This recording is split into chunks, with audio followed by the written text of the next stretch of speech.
Kaixo, ongi etorria, hemengo azalera kalkulatzeko ez da hasiko hexagonoaren apotemarekin, aldearekin eta bat. Egingo dut beste modu bat asko errazagoa. Eta esango dut nola. Lortuko dut honen berdina.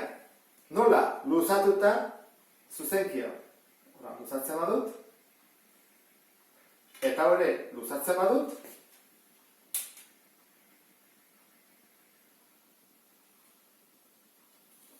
Lortu ditut, bi triangelo hauek berdinak izatea. Eta falta zait, honekin ere zerbait egitea. Ikusten duzu bezala, hau dago, nik hemendik erditik egiten badut. Lortu dut, bi hauek berdinak izatea, bi hauek berdinak izatea, eta bi hauek ere bai. Orduan, honen azalera, marratutakoa, zen izango da? Azalera guztia, zati bi, ze bat dago margotuta eta bestea ez, bat bai eta bestea ez. Orduan, 100 zati bi, atatzen zaigu, marratu badela, 50 zentimetro karratu. Ikusi duzu bezala, oso erresa egiteko, ezta? Beste irudi honetan pixka bat zailagoa da, orduan egingo dudana izango da malarenak luzatu. Zuzek guztiak luzatu eta ea ze gertatzen zaigu. Ea lortzen ditugun, zatiterak berdinak izatea. Adibidez, hau luzatuko dut.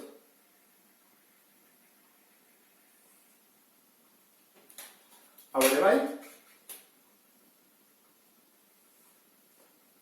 Hau ere bai.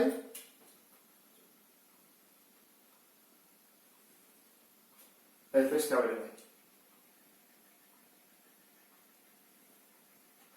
Zatiterak berdinak dira, oraindik ez.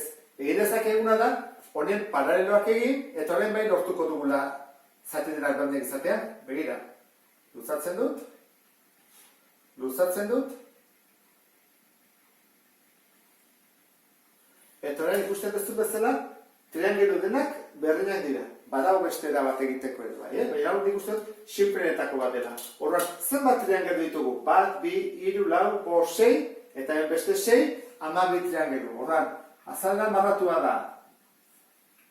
Azalera guztia, 12 zatitan egin dugu, eta zenbat daude margotuta? 1, 2, 3, 4, 5, 6, 7.